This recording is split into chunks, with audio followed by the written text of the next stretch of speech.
there's little children around. There's parents. They just saw me get sexually assaulted by a ram.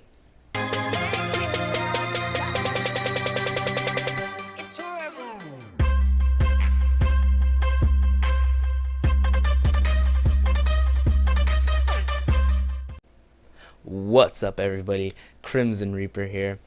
This is the story of the time that I went to Portland, Oregon. So it's crazy. So, being me, I actually ended up staying up really late until, what was it, about 4 a.m. And then we drove to Portland, Oregon. It was a 13-hour drive. So I was knocked out the entire way. It was awesome. And I had the whole back seat to myself. It was a minivan, by the way. So Dodge minivan, huge. I had all the room in the world. It's perfect, okay? And so I think the first thing we saw there was we went to Portland, Oregon. We drove up. We saw like some national park or whatever. Um, Not some national park. It was yeah, we saw a few statues, and then we saw the world's smallest park, which is, I believe, called Mills End Park. That was something to see. It was cool. Our tour guide was actually telling us that people like to steal the park, and it's funny because you look at it, it's a tiny potted plant. It's in the middle of the street, so it was just absolutely hilarious. Um, and then after that, we actually went to the Tillamook cheese factory, yeah, or whatever it's called, Tillamook. You know, they make cheese, they make ice cream. It's a pretty good, solid company. So we went to the Tillamook factory, and the cheese and ice cream was to die for. Definitely visit if you have a chance. Do something with that. After that, we got to go to a place that I chose, which was a petting zoo, and I love animals, but I was not prepared for what was about to happen. So we go to the petting zoo, right? We pay admission, we do all this, right? They give us, I guess I'll use this drinking cup, just water.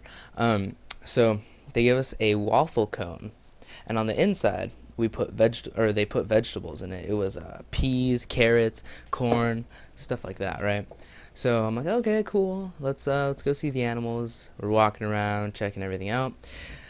I see some billy goats. I was like, oh, it's so cool, right? I see a freaking reindeer. All right, a reindeer, people. You ever see a reindeer? Not Rudolph, okay? But by the way, it came up to me and it was like begging for the cone. You could tell he's like, please give me the cone. I was like, I got you, fam. So I get the cone and I'm giving it to him, and I'm like, what the hell's on his antlers? So I reach my hand and I'm like touching the antlers. It has these little tiny like peach fuzz hairs. And it turns out the antlers are super, super soft. So that was really cool experience. After that, they had like other stuff like sheep and, the boring stuff. But from afar, I'm looking, and I see this ram, and this guy, he knows what he's about to do.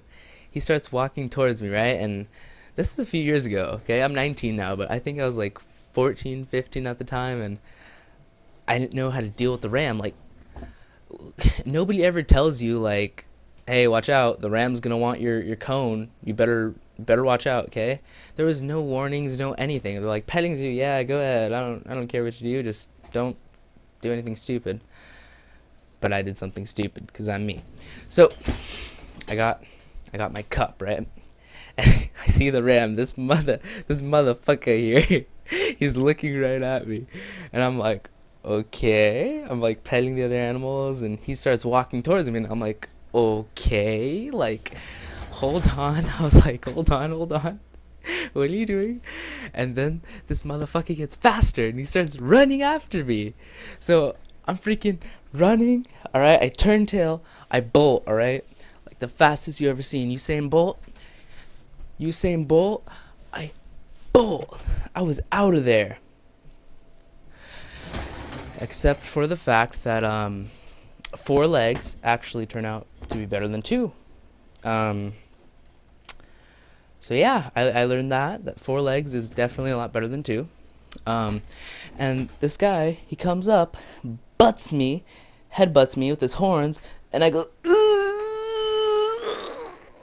Oh my god. And I will tell you, that was the most embarrassing moment of my life. Okay? There's little children around, there's parents. They just saw me get sexually assaulted by a ram. Alright? And I drop the cone, and the vegetables go everywhere, and all the animals flock towards me. I'm like, oh no, this is horrible. Yeah. I'm like, everyone's staring at me. I'm not just gonna run away. I'm a man, alright? I don't run from animals, except the time that I got headbutted. But I turn, and I'm like, okay, he's distracted by the cone. Hopefully nothing else happens, and I go and I just pet him, and we're good. Like nothing ever happened. We're brothers. We're good. Alright, we're bros. When boys fight, it's like, and then you're cool. Girls fight, it's like 10 years later, like, ugh. But we were cool after that, right? So, cool Ram. Um, and that, yeah, I don't know what to say. Just never, never turn away from a ram. Never turn your back against an animal. That's what I would say. Because animals are unpredictable.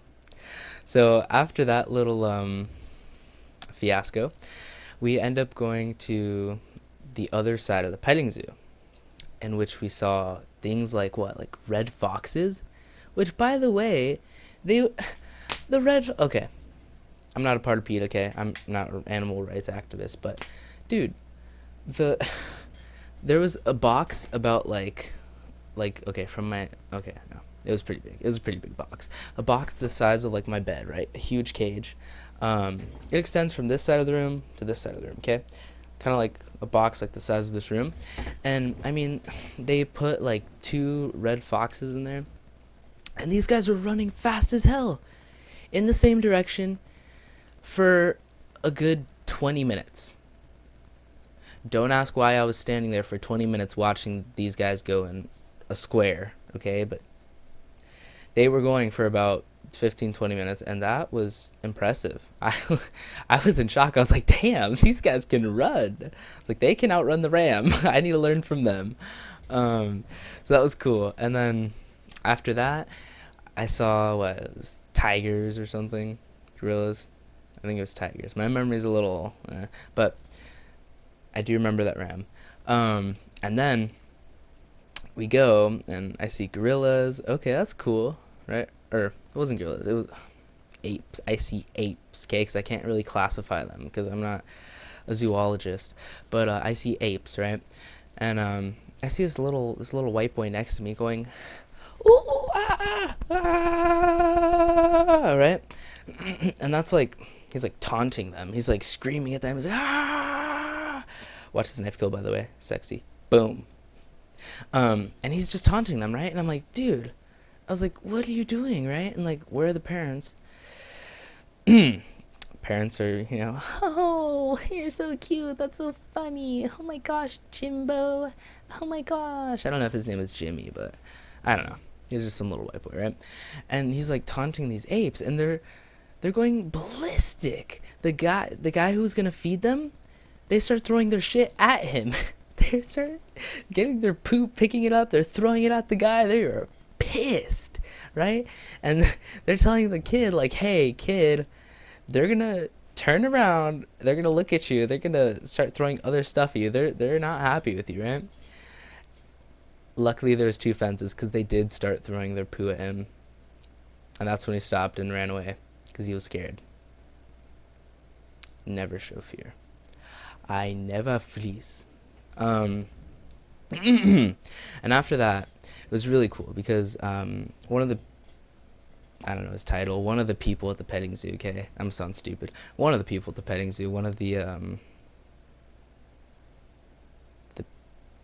one of the people at the petting zoo, he we had a little photo sheet. He brought out a black bear cub and a little tiger cub, and he had them on a leash, but it was like chain leash, right?